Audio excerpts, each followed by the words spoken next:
Speaker එක.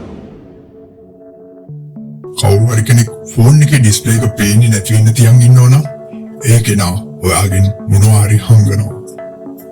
මම කියන්නම් බොරුකාරයෙක් අඳුන ගන්න පුළුවන් ක්‍රම 7ක් ගැන. අංක 2. කණ්ඩායමක් එකට ඉන්න ගමන් මොකක් හරි දෙයකට hina වෙන වෙලාවට හොඳින් බලන්න. hina වෙන ගමන් කෙනෙක් මුලින්ම බලන්නේ ඒ කෙනා කැමතිම කෙනා දිහා. අංක 3. අත් දෙක දිහා හොඳින් බලන්න. කෙනෙක් යම් අපහසුතාවයකින් හරි ඔයාගෙන් දෙයක් හංගනවා නම් හරි ඒ කෙනා නිතර තමන්ගේ මුහුණ බෙල්ල වරින් වර අත ගන්නවා. එහෙමත් නැත්නම් කුමක් හෝ දෙයක් අතට අරගෙන ඒක ස්පර්ශ කරනවා. ඒක වෙන්නේ ඔහුටත් නොදැනීම. අංක 4. හිනාව දෙස හොඳින් අවධානය යොමු කරන්න. ඇස් දෙක දිහා හොඳින් බලන්න.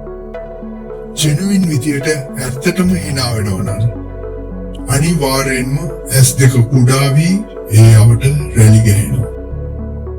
ඒ පොරුවට hina වෙනවා නම් ඒ hinaවර දෙන්නේ මුවාවට විතරයි. ඇත්තටම අපිට මග අවධානයෙන් යම්කිසි දෙයක් නිරීක්ෂණය කරන්න පුළුවන් හැකියාවක් තියෙනවා නම් ඒ අනුවම අපේ බුද්ධියක් වර්ධනය වෙනවා. අංක 5. කකුල් දෙක දෙස හොඳින් අවධානය යොමු කරන්න. කතා කර ඉන්නකොට ඔබෙන් ඉවතට පාදේ යොමු කරන් ඉන්නවා නම් ඒ කියන්නේ එයා ඒ සාකච්ඡාවට කැමති නෑ. එසේත් නැත්නම් එයාට එතනින් ඉවත් වෙන්න ඕනේ කියන අදහසයි. අංක 6. හොඳින් කටහඬට සවන් දෙන්න.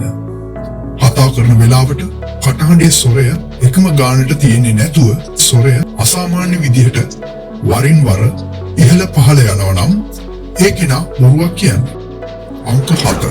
අපිව සබ්ස්ක්‍රයිබ් කරපු අයට සාමාන්‍ය කෙනෙක්ට වඩා 10 ගුණයක් වැඩියෙන් මේ දේවල් හඳුනා ගැනීමේ හැකියාව තියෙනවා. ඔවුන්ගේ නිරීක්ෂණ අනුව නිගමනවලට එළඹීමේ හැකියාව ඉතාමත් ඉහළයි. ඔබට ජය.